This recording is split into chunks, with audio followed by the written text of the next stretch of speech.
Hello, everybody. Richard here with CRG Games, and today I've been going through the TCG sales history of Double Masters 2022 draft booster boxes because I kind of want to find out what the volume of sales were, what's the average price of sales, and, what factors influenced, maybe changes in sales or, volume.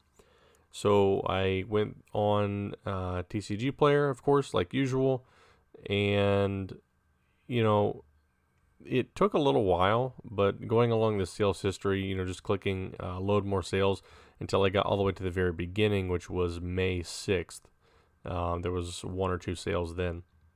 Highlighted all that, brought it back into Excel, and I put everything into a table and then created a couple pivot tables, and we'll take a look at those right now. So this is the average price paid per box since pre-sale started, back in May 6th.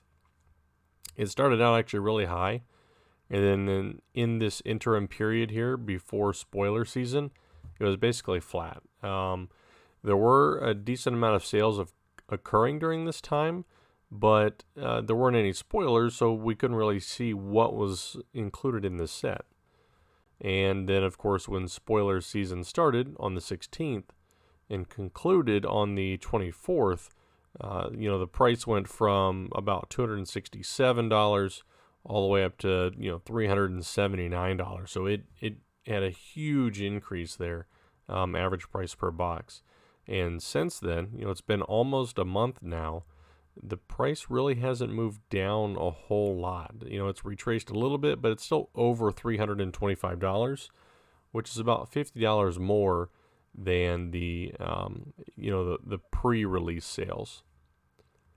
If we look at sales per day, we can see the same data reflected here. Almost no volume pre-spoiler season, which I'm a little surprised.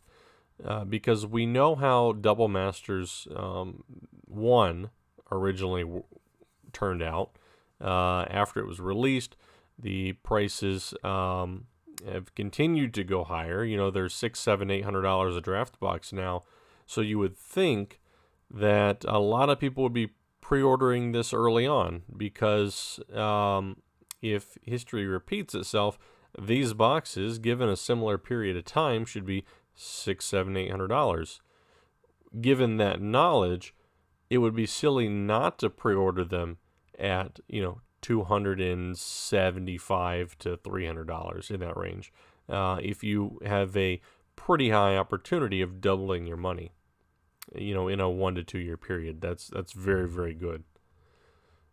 When spoiler season finally took off, we went from less than $5,000 in sales on this day to over 50,000, and then over 125,000, and then a few days later, we're almost up to $200,000 on 624, and that's when spoilers ended, which I'm kind of surprised that was the highest day of sales, almost $200,000 on TCGplayer.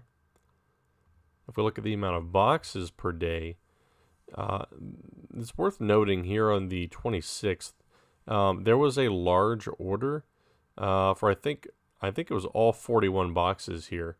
We can actually go back and look at what day was that. This was 5/26/22.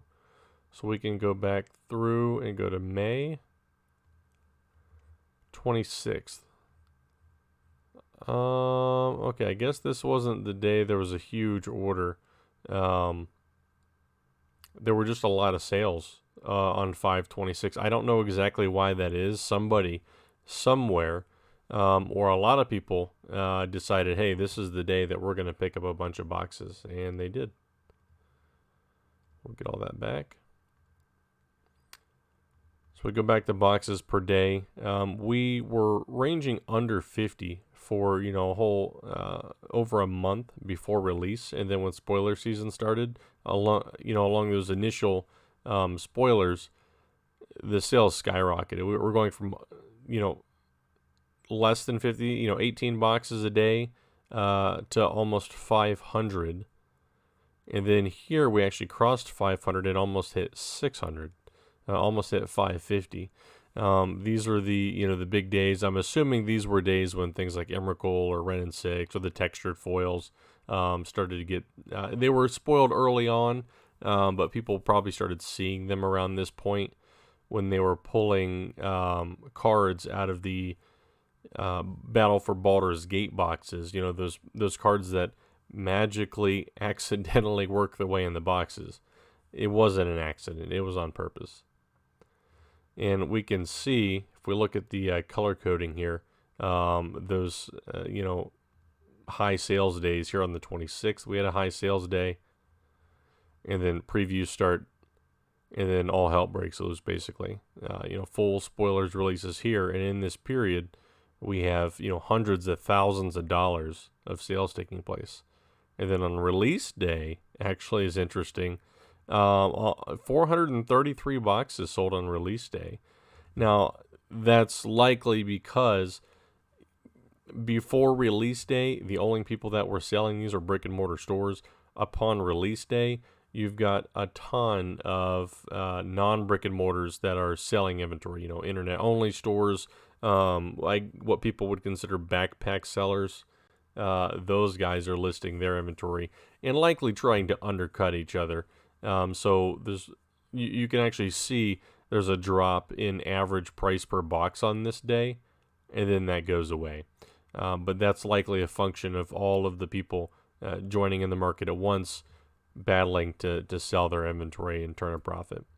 So in total, 5,706 boxes, actually less than I thought. I kind of figured there was going to be more than that, but that's a total of $1.9 million. That's almost $2 million of Double Masters 2022 has moved on TCGplayer since release at an average price per box of $333.19. That's impressive. The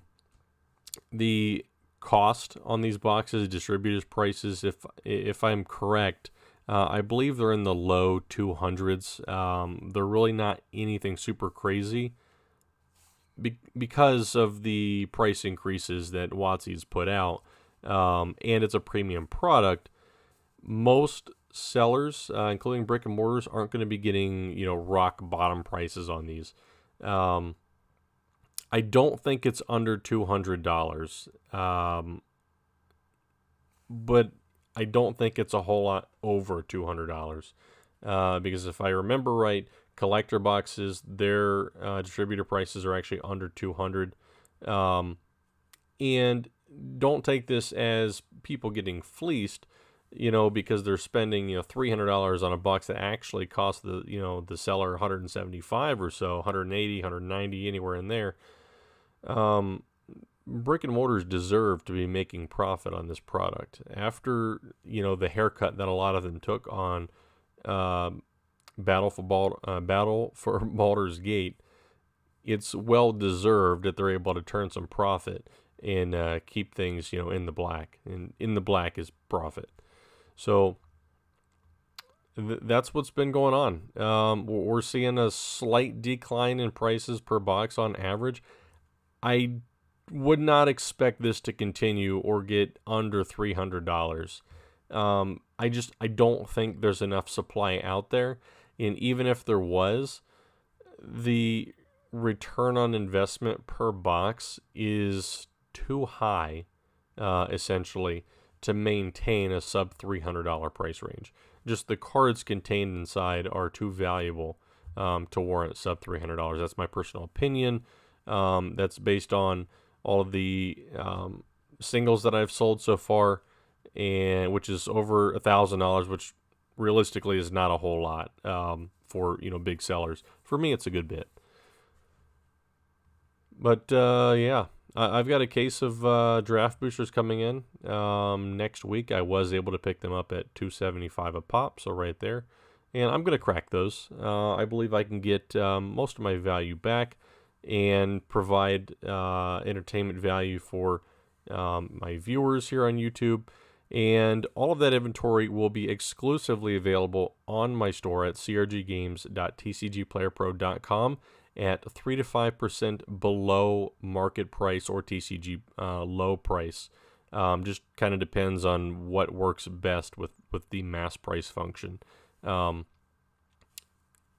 First deals always are going to go on the store, not on the open market. So anybody watching, if you want to support what I do, want to support the channel, the best way to do that, shop for singles or shop for sealed.